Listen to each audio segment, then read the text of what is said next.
Donc voilà, tout à l'heure, vous parliez justement de théâtre généreux, mais qu'est-ce que le théâtre généreux? Je pense qu'il y a souvent une confusion entre, notamment le théâtre contemporain. Il y a une espèce comme ça de truc qui dirait le théâtre contemporain c'est emmerdant ou quelque chose comme ça, ou la musique contemporaine c'est emmerdant, ou l'art contemporain c'est emmerdant. Moi aussi j'avais ces a priori au début. Quand je connaissais pas.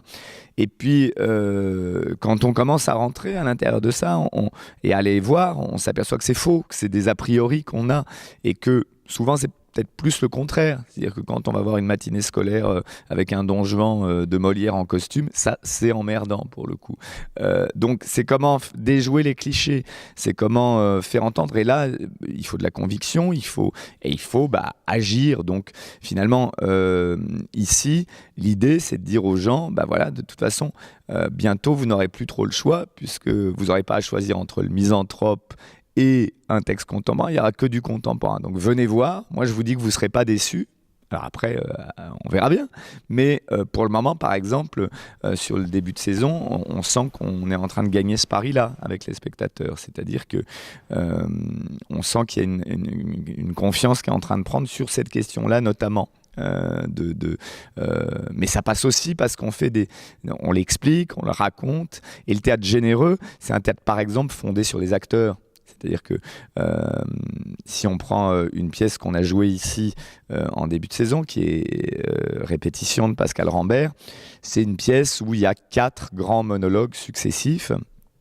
Donc ça pourrait paraître un peu austère, 4 logorées, et en même temps c'est porté par 4 acteurs très engagés, Audrey Bonnet, Denis Podalides, Emmanuel Béard, moi-même, et du coup on emporte le morceau, bien sûr par le texte, mais aussi par l'engagement des acteurs. Et ça aussi, pour faire un petit aparté, depuis une 50aine d'années, dans le théâtre français, il y a un peu la toute-puissance du metteur en scène. C'est-à-dire, le metteur en scène est tout puissant, il est souvent la vedette, etc. Patrice Chéreau, Bob Wilson, etc. On connaît parfois plus les metteurs en scène du théâtre public que les acteurs.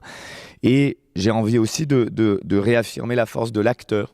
Je pense que c'est important que l'acteur soit remis au centre parce que finalement, le public, à qui et à quoi il s'attache quand il voit une représentation de théâtre, il s'attache avant tout à l'acteur. Si l'acteur l'emporte, il est emporté par la représentation.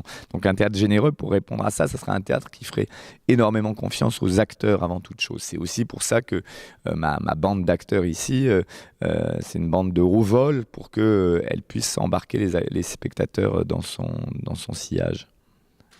Donc, dans cette société hyper connectée et collaborative, comment le théâtre doit-il et prend-il ce virage? Il n'a pas de virage à prendre, le théâtre, c'est ça qui est bien, parce qu'il n'y a pas plus connecté que le théâtre.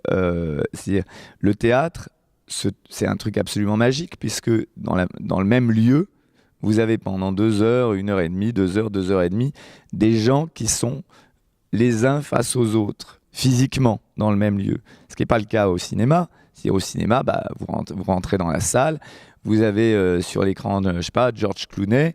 Quoi que vous fassiez dans la salle, George Clooney il fera la même chose à toutes les projections, puisque c'est enregistré. Donc, on est vraiment quand on est face à des écrans, on est seul.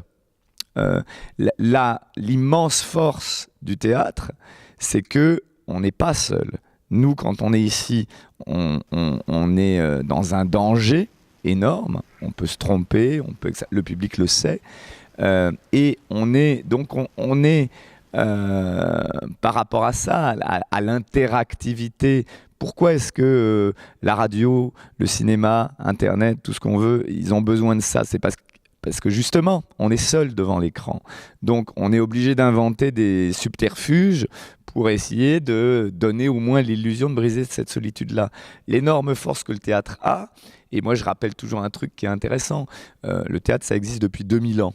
Hein, on dit toujours le théâtre va disparaître, etc. Ça fait 2000 ans que quand l'électricité est arrivée, on s'est dit le théâtre va disparaître au début du XXe siècle. Quand le cinéma est arrivé, on s'est dit le théâtre va disparaître. Quand la télévision est arrivée, on s'est dit le théâtre va disparaître. Quand Internet est arrivé, on s'est dit le théâtre va disparaître. Le théâtre, il disparaît pas. Alors que, mine de rien, on voit que le cinéma, il existe depuis 100 ans, à peu près, et puis il est déjà un peu en chute libre. La télévision, on sent qu'elle va disparaître bientôt au profit de nouveaux médias. Donc, ce qui est intéressant, c'est que le théâtre, pourquoi est-ce qu'il résiste ? Pourquoi est-ce qu'il y a toujours des gens qui ont envie d'aller au théâtre malgré tout ? Parce que tout d'un coup, il y a du vivant.